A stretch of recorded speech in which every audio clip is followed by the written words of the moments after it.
Haleluya, shalom saudara-saudariku, salam sejahtera. Saudara-saudariku, di dunia ini banyak sekali masalah. Setiap hari banyak sekali problematika. Selalu aja orang berkeluarga atau dalam hubungan sehari-hari selalu tidak bisa lepas dari masalah.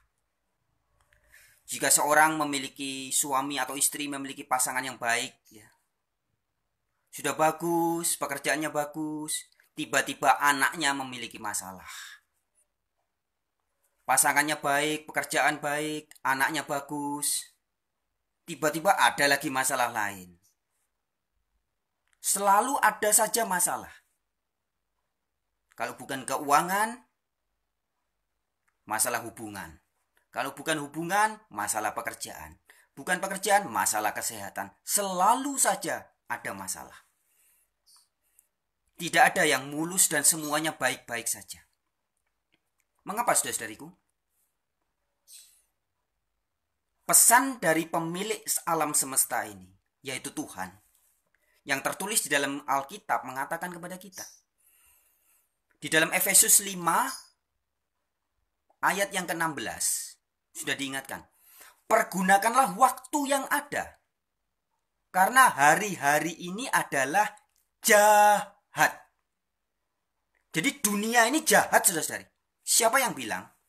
Firman Allah yang tertulis di Alkitab. Kemudian di dalam Yohanes 12 ayat 31. Saudara-saudari nanti dibuka sendiri ya di Alkitabnya. Yohanes 12 ayat 31 dikatakan bahwa penguasa dunia ini dilemparkan. Jadi penguasa dunia ini iblis, saudara-saudariku. Juga tertulis di Yohanes 14 ayat 30.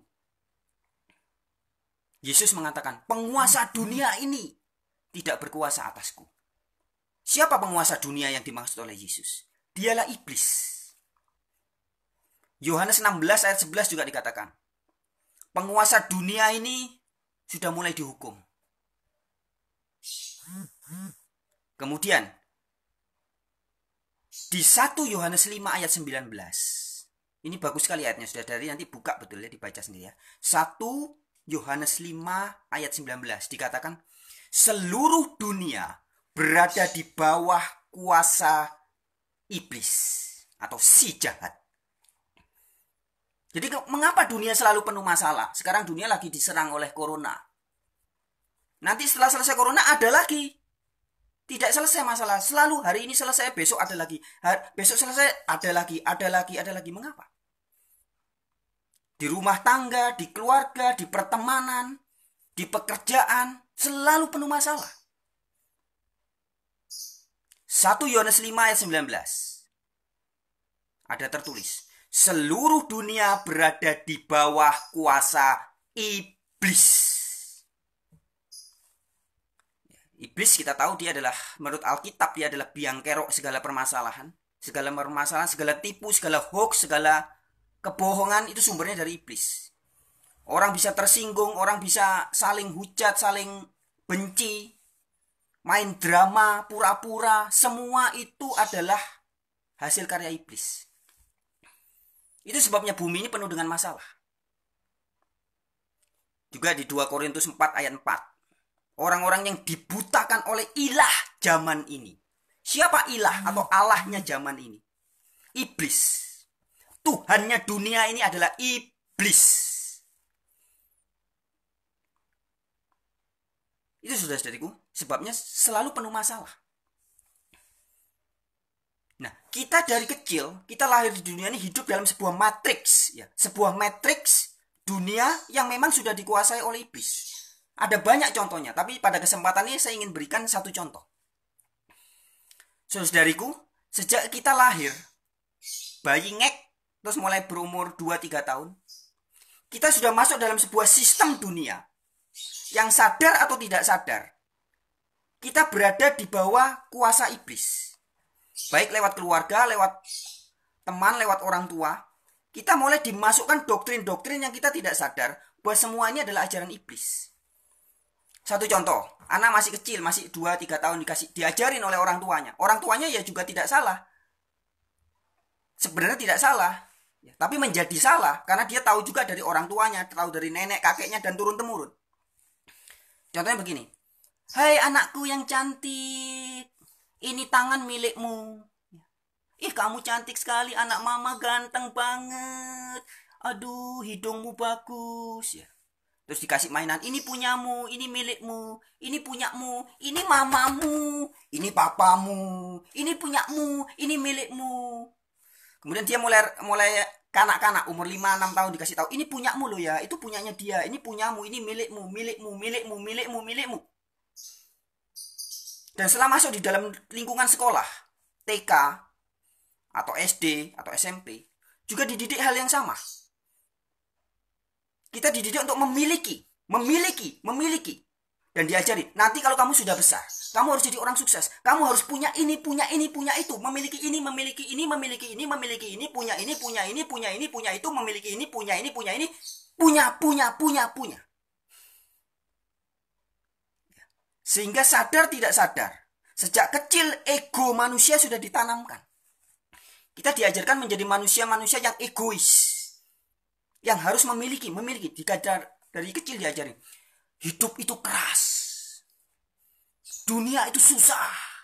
Maka kamu harus memiliki banyak modal. Kamu harus memiliki banyak kepandaian, kepintaran. Harus punya ini biar kamu bisa sukses. Orang sukses tuh harus punya rumah, harus punya uang banyak, harus punya harga diri, harus punya nama baik, harus punya popularitas, harus punya ini, harus punya itu, harus punya ini, harus punya itu, harus memiliki ini, harus memiliki itu, harus punya. Sehingga sadar tidak sadar, manusia mulai menjadi fokus kepada egonya sendiri. Semua dilakukan demi dirinya sendiri. Sedangkan ajaran Tuhan tidak demikian, saudara. Fokus umat Allah adalah Christ Center atau Kristus atau Tuhan.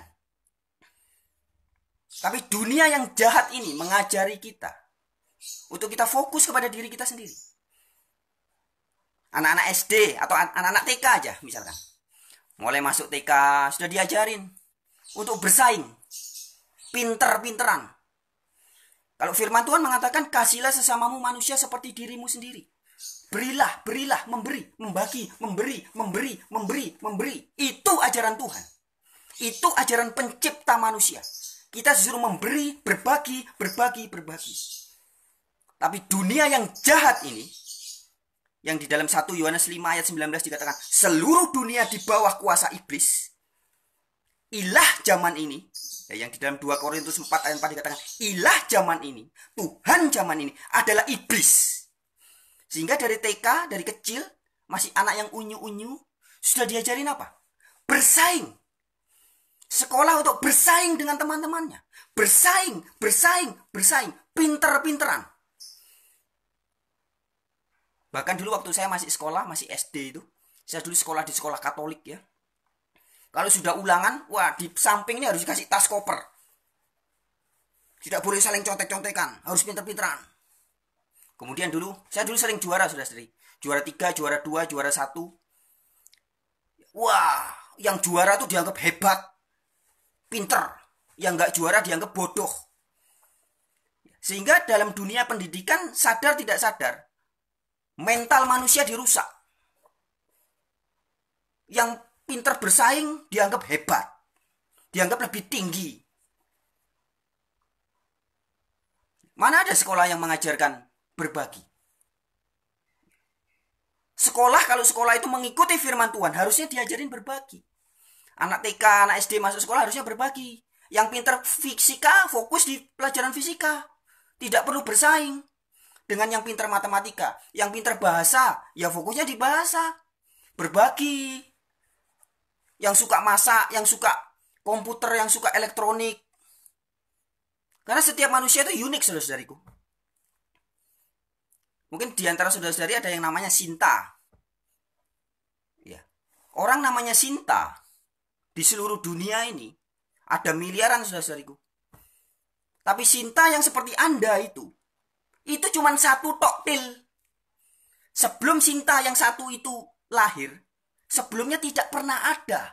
Dan sesudah Anda, tidak akan ada lagi Sinta yang sama persis seperti Anda. Atau saya Donald. Orang namanya Donald di seluruh dunia ini ada banyak sak bajek. Tapi Donald yang satu ini, sebelum saya lahir, tidak pernah ada. Dan sesudah saya mati nanti, tidak akan pernah ada lagi. Artinya saya ini benar-benar unik. Satu-satunya di dunia. Just the only one. Wih. Satu totil. Jadi artinya begini, saudari. Siapapun saudara-saudari, apakah saudara seorang Tamara atau seorang Tukiem, atau Anda seorang Ronaldo, atau Anda seorang Tukimen, Anda adalah unik dan satu-satunya di dunia. Tetapi dunia ini mengajarkan untuk diseragamkan.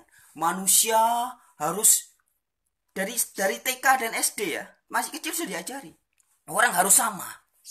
Harus pinter matematika semua, harus pinter fisika semua, harus pinter bahasa Indonesia semua, harus pinter komputer semua, harus pinter kimia semua.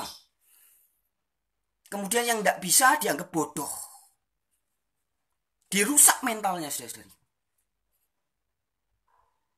Sudah melihat ya? Padahal gurunya, kalau sudah kita dulu sekolah, waktu saya sekolah di SMA atau SMP, guru kimia loh, tidak bisa bahasa Inggris. Guru bahasa Inggris loh, nggak bisa kimia. Lah kok muridnya disuruh bisa semua? Apa ndak gendeng ini, saudara-saudari? Jahat ajaran dunia ini. Guru-guru menuntut anak didiknya supaya pintar semua pelajaran. Nanti kalau sudah pintar dikasih gelar juara 1, juara 2, wah harga dirinya, nama baiknya, egonya jadi besar. Jadi orang diseragamkan, dibanding-bandingkan. Yang ini lebih pintar dari ini, yang ini lebih pintar dari ini. Akhirnya setelah dewasa dan masuk dalam dunia kerja, yang terjadi apa, saudara? Jangan heran, sekarang yang terjadi adalah monster-monster. Pejabat-pejabat itu menjadi seperti monster-monster. Bersaing sana, sikut sini. Orang bekerja dalam dunia kerja juga itu bersaing, mengumpulkan kekayaan. Mobil, rumah, uang, tabungan, deposito, dan sebagainya. Anaknya, keluarganya harus sekolah ke luar negeri. Harus mengumpulkan harta materi yang banyak. Tanpa peduli dengan tetangga. Tetangga mau makan nasi cuman dengan ala kadarnya, emang gue pikirin. Yang penting saya dan keluarga saya makmur. Mengapa orang bisa berpikir seperti ini? Itu tidak serta-merta, saudara-saudari. Sebab dari kecil, sadar atau tidak sadar, kita semua hidup dalam matriks sistem iblis. Diajarin bersaing. Gue, lo. Ya. Dari kecil kita sudah diajarin. Yang penting peduli kepada diri sendiri, keluarga, nggak usah ngurusin orang lain. Pinter-pinteran. Maka jangan heran hari ini orang sikut-sikut sudah dewasa, sudah tua. Yang dilakukan adalah mengumpulkan kekayaan, mengumpulkan harga diri, memperbaiki popularitas, menjaga nama baik, membesarkan ego. Kenapa? Karena dari kecil memang sudah dididik oleh sistem yang jahat ini jadi seperti itu. Mana ada sekarang? Saya belum tahu ya, tapi sepengetahuan saya, yang saya tahu, sebagian besar sekolah-sekolah mengajarkan anak didiknya untuk bersaing, berlomba, pinter-pinteran, jago-jagoan. Dan bukan berbagi, dan berbagi. Nggak bisa, saudara, orang dibandingkan. Saya dibandingkan dengan saudara itu nggak bisa. Itu ajaran sesat, itu ajaran iblis. Saya kalau mau dibandingkan, yang bisa adalah saya harus dibandingkan dengan diri saya yang kemarin. Atau yang seminggu yang lalu, atau yang sebulan yang lalu, atau yang setahun yang lalu, atau yang 5 tahun yang lalu. Itu baru perbandingan yang benar. Kenapa? Karena saya unik. Saya tidak bisa dibandingkan dengan Pak Daniel, Pak Pasaribu, Pak Robert, Pak Jokowi, Pak Ahok, Pak ini, Pak itu. Nggak bisa. Mengapa? Karena saya ini satu-satunya. Dan Pak Daniel yang itu juga satu-satunya. Bapak Pasaribu yang itu juga satu-satunya. Meskipun orang namanya Pasaribu ada seablek di Indonesia ini. Tapi yang satu itu hanya satu-satunya. Tapi dunia ini mengajarkan hal yang berbeda. Mengapa? Karena ilah zaman ini atau penguasa dunia ini adalah iblis. Ayatnya ada banyak ya saudara-saudariku. Tadi sudah saya sebutkan, ingat-ingat Yohanes 12 ayat 31, Yohanes 14 ayat 30, Yohanes 16 ayat 11, 1 Yohanes 5 ayat 19, 2 Korintus 4 ayat 4, dan Efesus 2 ayat 2. Serta Efesus 5 ayat 16. Jadi penguasa dunia ini iblis, jahat. Makanya jangan heran saudara-saudari setiap hari punya masalah. Tidak ada yang beres. Yang satu beres ganti lagi. Masalah keluarga beres ganti masalah lagi. Suami istri baik tiba-tiba anaknya. Anaknya baik tiba-tiba temannya. Temannya baik tiba-tiba mertua. Mertua baik tiba-tiba neneknya. Ada aja masalah. Mengapa? Karena penguasa dunia ini adalah iblis. Nah saudara-saudariku, kita hidup dalam dunia atau matrix. Saya katakan the matrix ya. Karena ini ilusi. Ilusi. Anak kecil diajari, anak waktu masih kecil kan masih polos. Tiba-tiba dikasih tahu, emas itu sangat berharga, nak. Emas itu wah, mahal harganya, nak. Itu kan ilusi semua. Padahal apa gunanya emas? Coba. Emas paling cuma buat perhiasan. Harganya tapi sekarang mahal. Jadi hampir 1 juta 1 gram. Apa manfaat emas? Lebih baik manfaatnya besi biasa. Besi biasa bisa buat bikin macam-macam. Emas buat apa? Cuma buat gaya-gayaan. Tapi oleh dunia emas diagung-agungkan, dipuja-puja sampai menjadi penentu mata uang. Inilah salah satu sistem daripada iblis. Jadi hal yang penting, hal yang prinsipil dirusak. Dan manusia disuguhkan hal-hal yang remeh-temeh malah dijadikan penting. Harga diri, nama baik, jabatan, kekayaan, itu semua diagung-agungkan. Sedangkan di hadapan Tuhan semua manusia sama. Mau kulit putih, mau Tukiem, mau Juminten, mau Tamara, mau siapa namanya? Robert, mau Paimin, ya. Sama semua di hadapan Allah. Tapi sistem dunia membuat sekat-sekat, membuat kasta-kasta. Saudara-saudariku, ini sebabnya dunia ini penuh dengan masalah yang sebenarnya tidak prinsipil tapi menjadi fatal. Hukum. Semua orang mengaku aparat hukum, mengaku kenal hukum, mengaku mengerti hukum. Tapi realitasnya sehari-hari kacau balau. Mengapa? Karena dunia ini dikuasai oleh iblis. Nah, firman Tuhan Alkitab mengingatkan kita. Efesus 5 ayat 16. Pergunakanlah waktu yang ada, karena hari-hari ini adalah jahat. Jadi mau di medsos ya, mau di YouTube, di Facebook, di WhatsApp, atau di Twitter, atau di kehidupan dunia nyata setiap